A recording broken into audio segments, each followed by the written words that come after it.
My question is about the future of salesmanship in our companies. Warren, you have always demonstrated a heart for direct selling. When we met you in the midst of a tornado warning in the barber shop, you immediately offered to write insurance for us. That's true. Now, they were all huddled down there in the barber shop, and there wasn't going to be any tornado, so I told them if they give me $1, they can go upstairs, and if anything happened to them, I'd pay them, I forget, $1 million or something of the sort. Now, we see with the rise of Amazon.com and others a shift from push marketing to pull marketing, from millions of catalogs having been sent out in the past to now consumers searching on what they are looking for. What is your take on how this shift from push to pull marketing will affect our companies? Well, Norman, the development you refer to is huge. I mean, really huge. And it isn't just Amazon, but Amazon is a huge part of it. And what they've accomplished in a fairly short period of time and continue to accomplish is remarkable. The number of satisfied customers they've developed. And we don't make any decision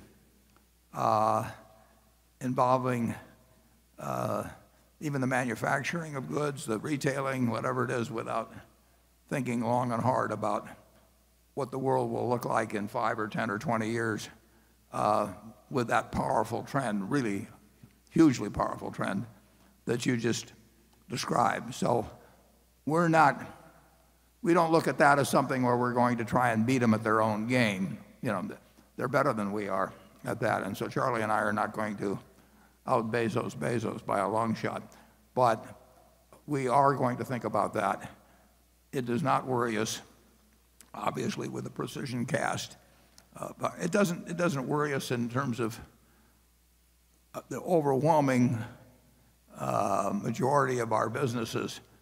But it is a huge economic trend that 20 years ago was not on anybody's radar screen, and lately has been on everybody's radar screen, and many of them have not, and including us in a few areas, have not figured the way to either participate in it or to counter it.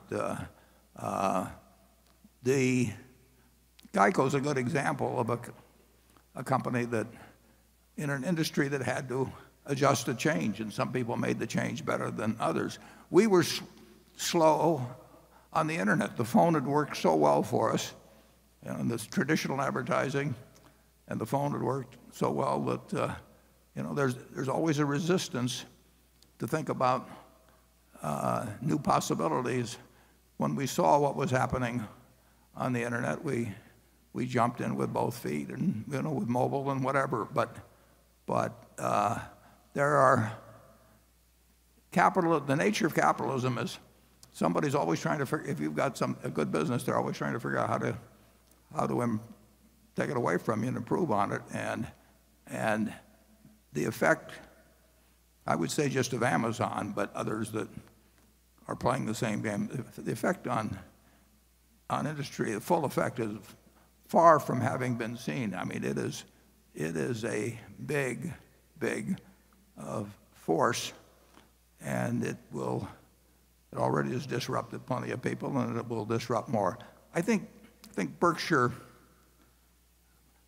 is quite well situated. For one thing, one big advantage we have is we didn't ever see ourselves as starting out in one industry. I mean, we went into department stores, but we didn't think of ourselves as department. We didn't think of ourselves as steel guys or tire guys or anything of that sort. So we've thought of ourselves as having capital to allocate.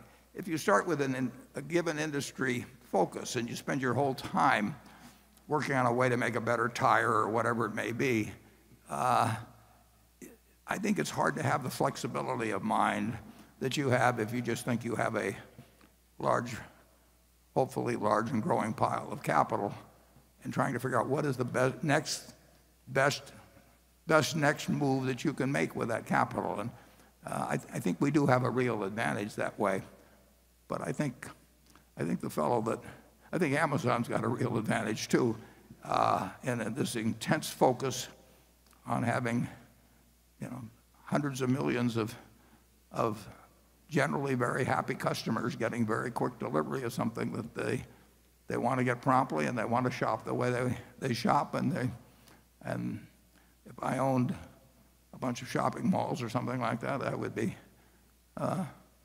be thinking plenty hard about what they might look like 10 or 20 years from now. Charlie? Well, I would say that we failed so thoroughly in retailing when we were young that we pretty well avoided the worst troubles when we were old. I think net Berkshire has been helped by the internet. The help at GEICO has been enormous, and it's contributed greatly to the huge increase in market share. And our biggest retailers are so strong that they'll be among the last people to have troubles from Amazon. I didn't get that dollar from you, Norman, actually, after I gave you that wonderful advice. Andrew?